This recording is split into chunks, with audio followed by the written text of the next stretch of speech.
আজ বানাবো কাতলা মাছের আলু দিয়ে পাতলা ঝোল।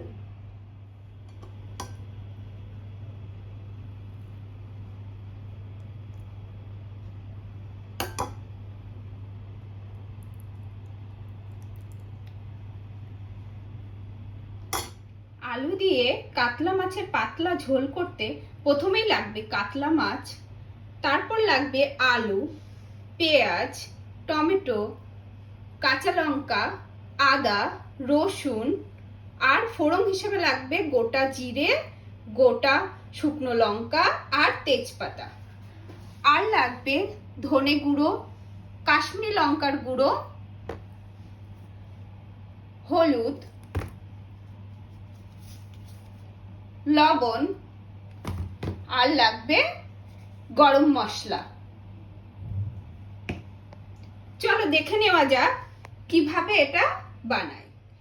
প্রথমেই আমি মাছটাকে একটু লবণ আর হলুদ দিয়ে একটু ম্যারিনেট করে রাখবো। আমার কাতলা মাছগুলোতে নুন আর হলুদ মাখানো হয়ে গেছে। এবার একটা কড়াই গরম করে তাতে কিছুটা সর্ষের তেল দিয়ে আমি একে একে মাছগুলো ভেজে তুলে রাখবো।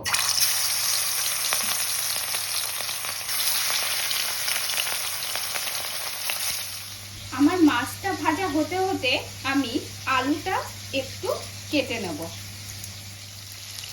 আমার মাছ ভাজা হয়ে গেছে। এবার একটা পাত্রে আমি এগুলোকে তুলে নেব। এবার আমি গোটা মশলাটা একটা মিক্সির জারে দিয়ে আমি সব বেটে নেব। আমার মশলাটা বাটা হয়ে গেছে। এবার আমি আলুগুলোকে একটু ভেজে তুলে নেব। আমার আলুটা ভাজা হয়ে গেছে। এবার আমি এটা একটা পাত্রে তুলে নেব। এবার এই তেলের মধ্যেই আমি গোটা জিরে, শুকনো লঙ্কা আর তেজপাতাটা ফোড়ন দেব।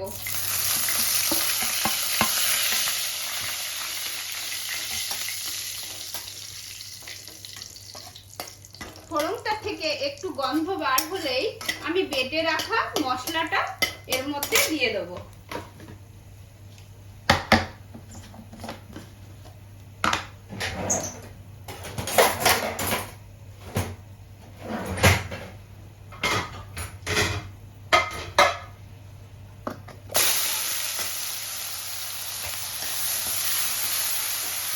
এবার মশলাটাকে বেশ খানিকক্ষণ কষিয়ে নিতে হবে, যতক্ষণ না কড়াই থেকে তেলটা ছেড়ে আসে। এবার একটা বাটিতে আমি আমার সমস্ত গুঁড়ো মশলাগুলো দিয়ে একটা পেস্ট বানিয়ে নেব।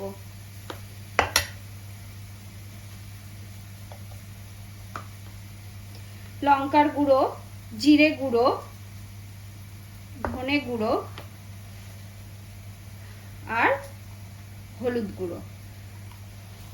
তোমরা যদি এটাতে একটু জল দিয়ে পেস্ট করে দাও তাহলে অনেকটা বাটা মশলার মতো টেস্ট পাবে।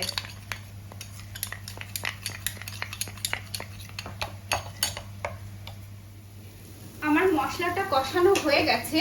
এবার আমি আলুগুলো দিয়ে দেবো। আলুগুলো দিয়ে একটু নেড়ে আমি দিয়ে দেবো এর মধ্যে জল।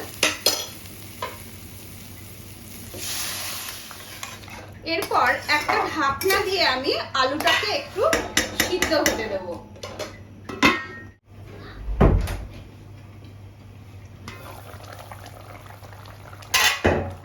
আমার আলুগুলো সিদ্ধ হয়ে গেছে। এবার আমি একে একে মাছগুলো দিয়ে দেব।